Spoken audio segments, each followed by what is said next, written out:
بسم اللہ الرحمن الرحیم نحمده ونصلي ونسلم على رسوله الكريم وعلى آله وأصحابه أجمعين أما بعد فأعوذ بالله من الشيطان الرجيم بسم الله الرحمن الرحيم إن الله وملائكته يصلون على النبي یا ایھا الذین آمنوا صلوا علیہ وسلموا تسلیما اللہم صل علی سیدنا و مولانا محمد وعلی آلہ و اصحابہ وبارک وسلم۔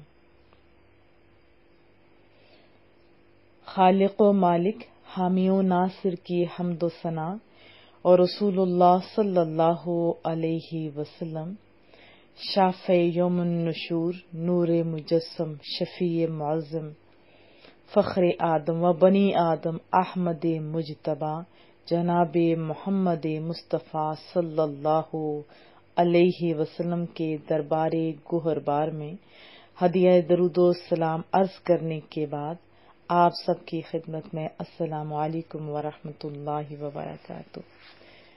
آج ہم نئے ٹاپک کا آغاز کریں گے۔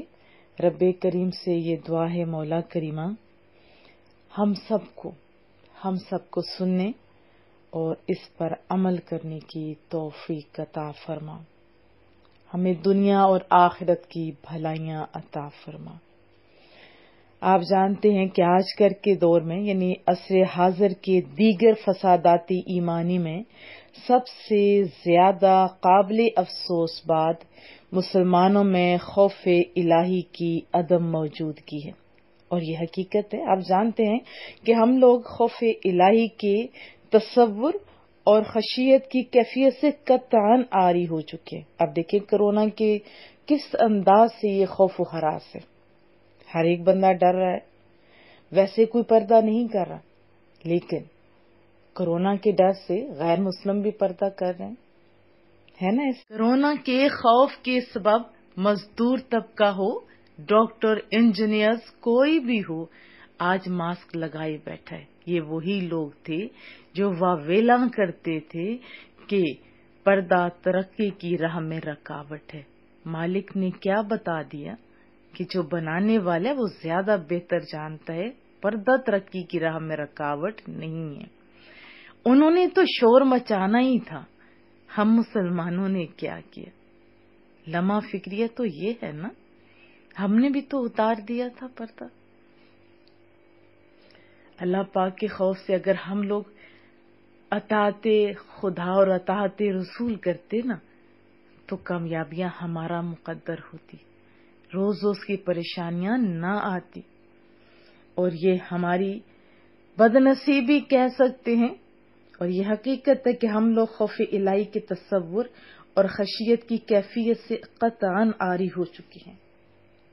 اگر ہم رسول اللہ صلی اللہ علیہ وسلم کی سیرت طیبہ دیکھیں اور آج کے شب و روز کی معمولات دیکھیں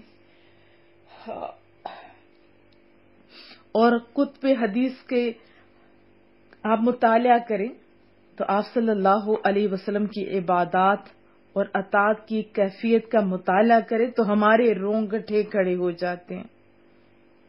رسول اللہ صلی اللہ علیہ وسلم جنہیں رب کریم نے اور معصیت سے کلیتاً معصوم پیدا فرمایا، ان کی حیات مقدسہ میں خوف الہی اتنا زیادہ تھا کہ حضرت عائشہ صدیقہ رضی اللہ تعالی عنہا فرماتی ہیں کہ جب اذان کا وقت ہوتا اور نماز کا وقت قریب آتا جاتا تو رسول اللہ صلی اللہ علیہ وسلم کے چہرے پاک کا رنگ متغیر ہونے لگتا۔ ذرا آپ اپنا محاسبہ بھی کرتے جائیے، ہم بھی تو رسول اللہ کے پیروکار ہیں نا، اور رسول اللہ صلی اللہ علیہ وسلم کا چہرے کا رنگ متغیر ہونے کے ساتھ ساتھ وہ سہم سے جاتے تھے، آپ پر خشیت کا عالم طاری ہو جاتا، اور جب نماز کی حالت میں داخل ہوتے تو اس وقت تک ان کی یہ کیفیت ہوتی جیسے آپ صلی اللہ علیہ وسلم کا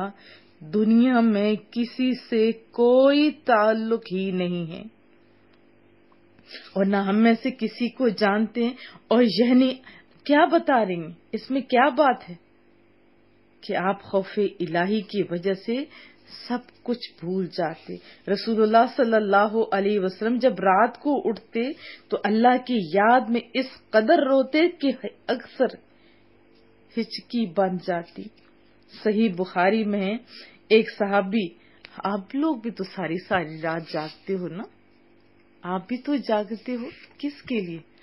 جاگنا کوئی مشکل نہیں ہے، نیٹ پہ بیٹھے رہتے ہیں، غیر ضروری چیزیں دیکھتے رہتے ہیں، ایسا ہی ہے نا، دوستوں کی گپوں میں لگے رہتے ہیں۔ اللہ کی محبت میں بھی تو جاگا جا سکتا تھا۔ اپنا محاسبہ کیجیے اور رسول اللہ صلی اللہ علیہ وسلم کی تعلیمات دیکھیے۔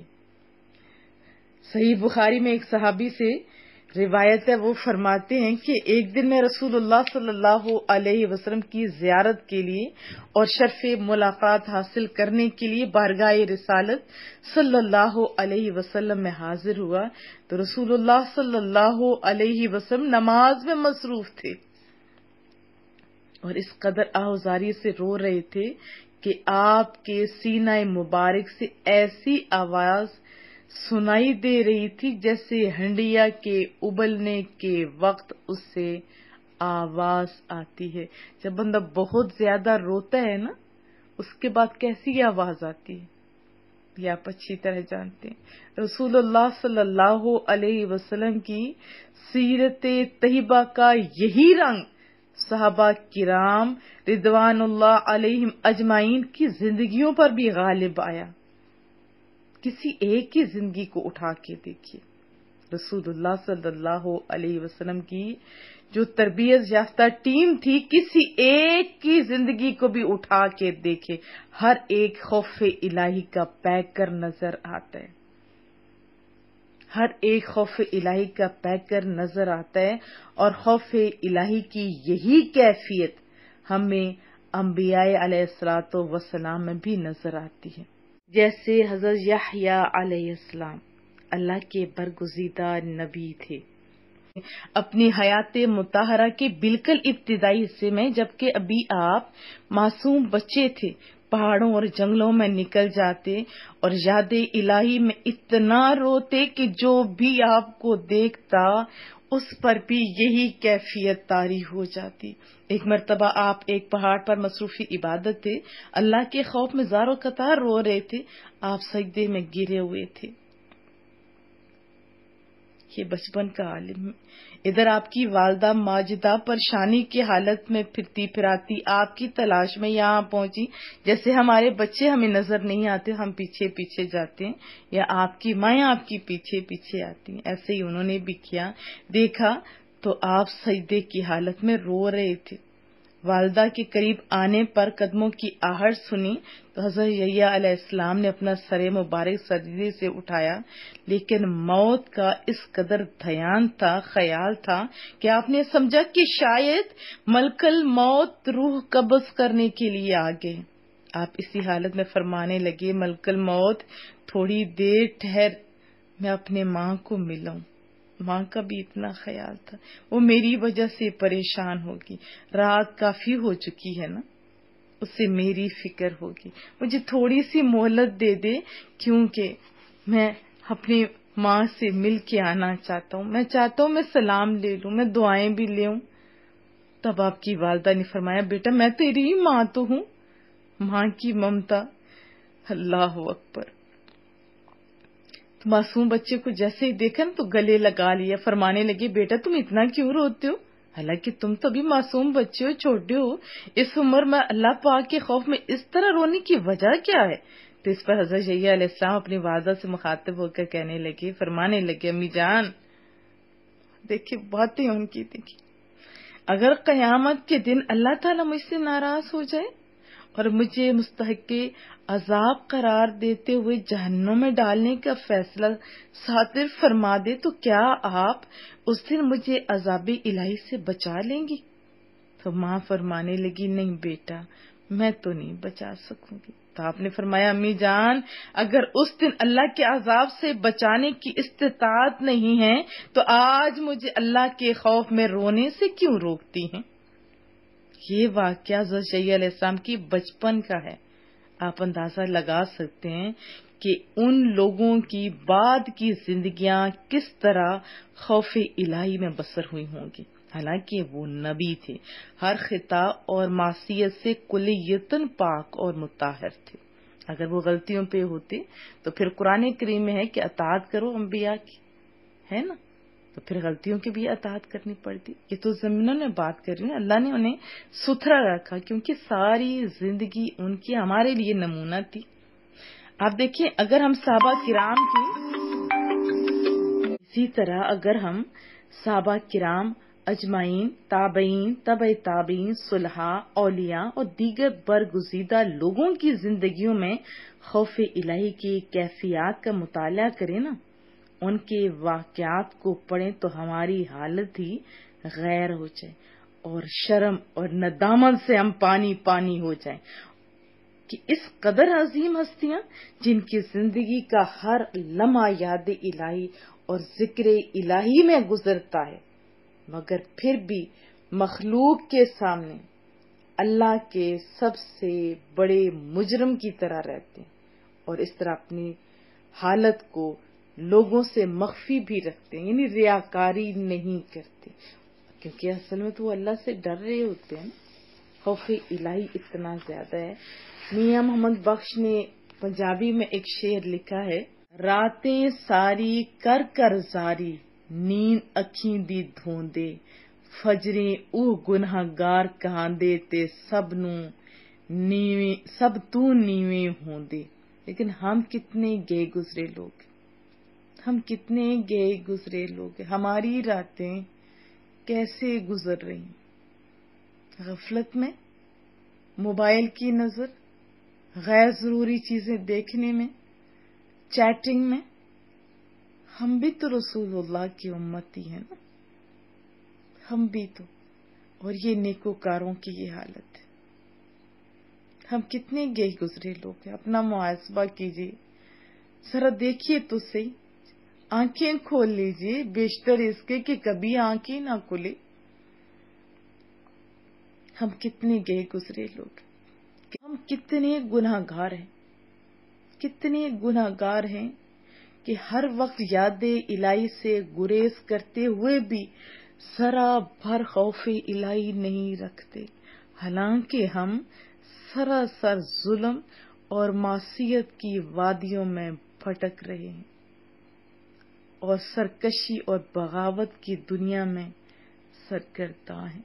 آؤ آنکھیں کھولو، آؤ آنکھیں کھولو، بیشتر اس کے کہ آنکھ کھلے ہی نہ.